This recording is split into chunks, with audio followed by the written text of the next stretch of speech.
So let's go to the final part here, which is going to be the testing framework. Why do we do the testing framework? For the reason I just showed you right here, because over time, every single ad fatigues. So let's talk about testing. What I have seen is any advertising campaign that is able to scale to, let's say, over $5,000 a day in spend, they have some kind of testing system inside of there. It's not even a question. I think you could get to $1,000 a day to $2,000 a day in spend just by kind of messing around some, by thinking, oh, this ad's starting to not perform well. Let me put some time on my calendar, shoot it, upload it, blah, blah, blah. But if you're really trying to scale this bad boy, especially if you don't want to be the one in charge of everything, if you have a marketing team, marketing director, a media buyer, an agency, then you want to build some kind of testing framework in for being able to add new ad creatives and essentially feeding the beasts. The advertising machine, it accepts both money and ad creatives. So you can't just spend money. You have to give it money and ad creatives in order to be able to scale.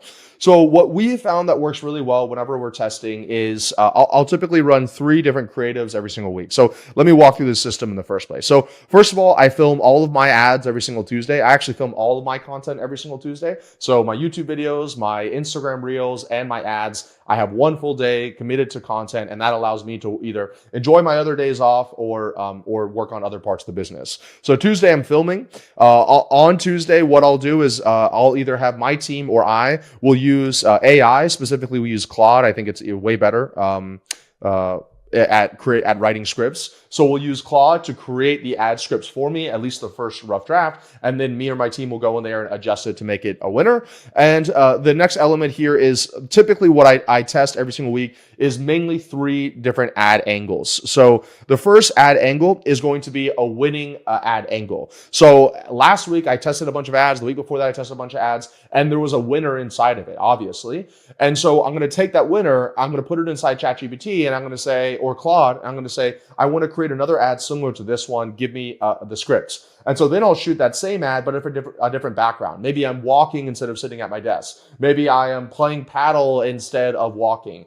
Maybe I'm wearing a different shirt. Maybe I have my fiance in the video. The point is, it just looks a little bit different from the last one, just different enough that the algorithm sees it as a different ad creative, and it enters into the learning phase and is able to scale out of it. So the first one is always essentially duplicating a winner. The next 2 that I run are going to essentially be different ad angles that don't have to do with what my winning ad angle is. And I'm probably not going to go too deep into what angles are in this video, but angles are essentially like, what's the overall position that you're taking inside your ad? So an example of one angle might be like ad costs are rising because we're in a trust recession. I've done that in a couple ads before that work really well.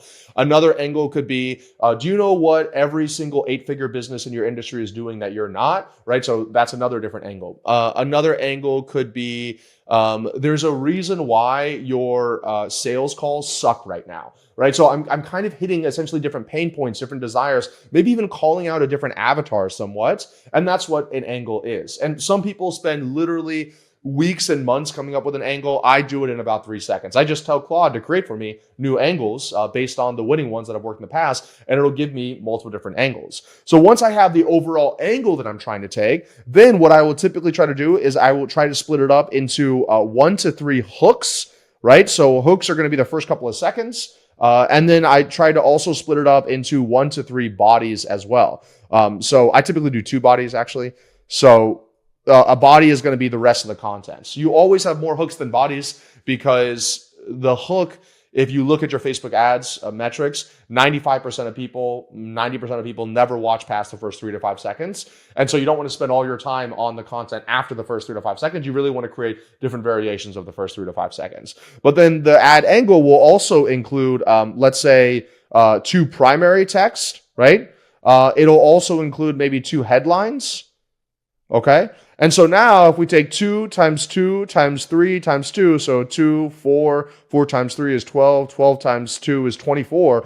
When we run this as a dynamic creative, we're essentially getting 24 variations of this ad and the specific angle when we're launching it inside of our testing campaign. And then I do the same thing with the ad angle number 3 right here.